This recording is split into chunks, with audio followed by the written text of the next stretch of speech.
मेथीची भाजी पिकवणारा मी ती कवडीमाळ विकतो. मुसळधार पावसात जेव्हा मी उभा असतो तेव्हा माझे हात पाण्यात भिजतात, पण हृदय तर कर्ज, भीती, भविष्याची चिंता यातच भिजलेले असते. जेव्हा पीक तयार होतं तेव्हा डोळ्यात चमक येते, कारण ते फक्त धान्य नसतं, ते माझं आयुष्य असतं, माझं स्वप्न असतं, माझा अभिमान असतो. पण मंडई जेव्हा काय मिळतं दूर अरे भाव पडले इतक्या सुलभपणे माझ्या वर्षभराची मेहनत एका वाक्यात नाकारली जाते. आजही हजारो शेतकरी आत्महत्या, आजही हजारो शेतकरी शेती का सोडत आहे, काही तर स्वतःचं जीवनही सोडत आहे. जरा विचार करा, मेथीची भाजी पिकवणारा मी ती कवडीमाळ विकतो आणि स्वतः मेथीचा ठेचा खातो.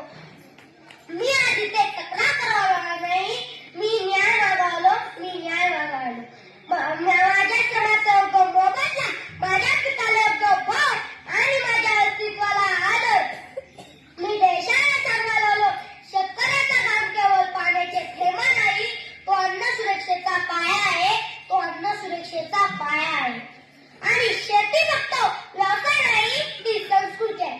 आणि शेती फक्त व्यवसाय नाही, ती संस्कृती आहे. आणि शेतकरी फक्त कामगार नाही, तो अन्नदाता आहे, देशाचा खरा राजा, देशाचा खरा राजा.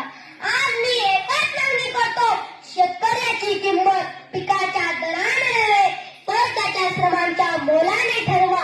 लोक म्हणतात भारत कृषीप्रधान देश आहे, पण आज प्रश्न असा आहे, या कृषीप्रधान देशात शेतकरी मात्र दुय्यम का? ज्याने देशाला पोचले त्यालाच उपाशी का?